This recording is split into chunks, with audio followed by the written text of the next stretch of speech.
Hi everyone, कैसे हैं आप सभी। आई एम श्योर कि आप सभी ठीक होंगे। तो चलिए आज का वीडियो स्टार्ट करते हैं। आज की वीडियो में हम लोग 6 नंबर का क्वेश्चन डील करेंगे। वो है define genetic testing, describe various genetic test involve in neonatal and childrens. ठीक है, तो जो लोग भी चैनल पर नए हैं वो लोग चैनल को सब्सक्राइब कर ले, वीडियो को लाइक करें और अपने दोस्तों के साथ शेयर ज़रूर करें। और हाँ, अगर आपको पीडीएफ नोट्स की रिक्वायरमेंट हो तो मेरे डिस्क्रिप्शन में मेल दिया हुआ है और आप उस मेल पे कांटेक्ट करके पीडीएफ नोट्स ले सकते हो। तो चलिए स्टार्ट करते हैं। जेनेटिक टेस्टिंग, जेनेटिक टेस्टिंग की डेफिनेशन पूछी गई है इस क्वेश्चन में, तो हम लोग जेनेटिक टेस्टिंग की डेफिनेशन से ही स्टार्ट करेंगे। ठीक है, तो जेनेटिक टेस्टिंग होती क्या है। तो जेनेटिक टेस्टिंग जो है एक टाइप का मेडिकल टेस्ट होता है जिसमें हमारे जो डीएनए होता है, डीएनए को टेस्ट किया जाता है कि इसमें कोई वेरिएशन तो नहीं आ गया, इसमें कोई म्यूटेशन तो नहीं हो गया जिसकी वजह से जो है कोई डिसीज़ हो या फिर डिसऑर्डर हो सकता है, या फिर इसकी वजह से कोई डिसऑर्डर कॉज तो नहीं हुआ है। तो यही होती है जेनेटिक टेस्टिंग। ठीक है, इसमें क्रोमोसोम्स के जो नंबर्स होते हैं उनको देखा जाता है, जो प्रोटीन्स होते हैं उन्हें चेक किया जाता है इस टेस्टिंग में। ठीक है, तो डेफिनेशन देखते हैं। Genetic testing is a medical test that examines a person's DNA, the genetic material, to find changes, mutations in gene, chromosomes और प्रोटीन।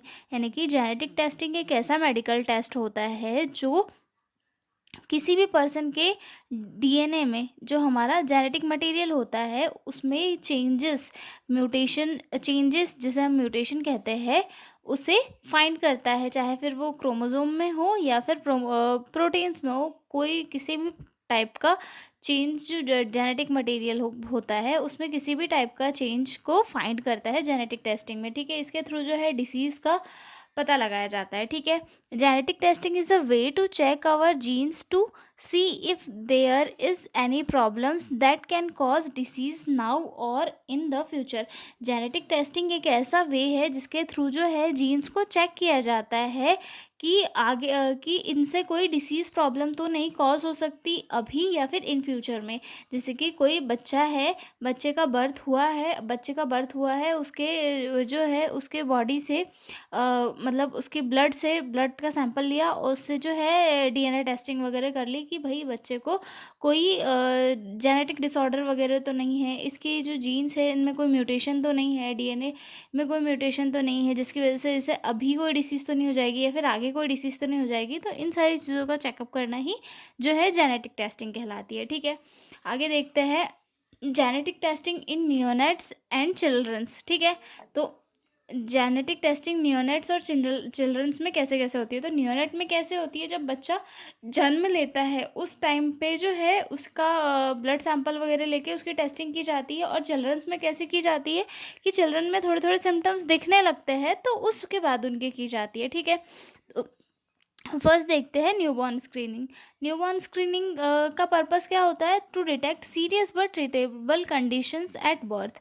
मतलब इस टाइम पे जो है सीरियस कंडीशन लेकिन जो ट्रीटेबल होती है उनको डिटेक्ट करने के लिए किया जाता है। ठीक है, method usually heel prick test, a few drop of blood are taken from the baby's hill.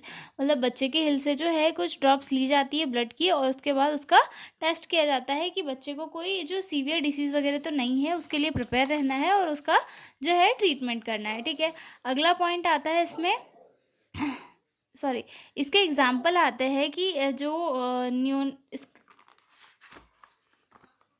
Newborn screening है उसके वो क्यों किया जाता है। जैसे कुछ डिसीज़ को डिटेक्ट करने के लिए, जैसे कि फिनाइल कीटोन्यूरिया, जो एक ऐसी कंडीशन होती है जिसमें जो वो बेबी होता है वो एक टाइप का अमीनो एसिड होता है फिनाइलिन, तो उसे ब्रेक डाउन नहीं कर पाता है। तो ये भी एक जो है जेनेटिक डिसऑर्डर होता है, तो उसे डिटेक्ट करने के लिए। और उसके बाद कंजेनाइटल हाइपरथायरॉयडिज्म तो नहीं है, इसे डिटेक्ट करने के लिए टेस्ट किए जाते हैं। ठीक है, sickle cell disease, sickle cell anaemia वगैरह चेक करने के लिए जिसमें abnormal shape of red blood cells. उसके बाद cystic fibrosis affect the lungs and digestion. Galactosaemia, जिसमें कि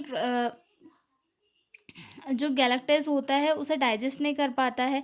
तो ये सारी जो डिसीजेस है इन्हें डिटेक्ट करने के लिए न्यूबॉर्न स्क्रीनिंग की जाती है। ठीक है, उसके बाद diagnostic genetic testing. Diagnostic genetic testing क्यों की जाती है, जब किसी बेबी में सिम्टम्स ऑलरेडी दिखाई दे रहे हैं तो उसके बाद जो है उसकी जो टेस्टिंग है की जाती है, ठीक है। इसमें जो है ब्लड सैंपल के थ्रू भी की जाता है, चिक स्वैब के थ्रू भी किया जाता है और टिश्यू सैंपल भी, ठीक है। टिश्यू सैंपल तो आपको पता ही है, ब्लड सैंपल भी पता है। चिक स्वैब के बारे में थोड़ा सा बता देती हूँ।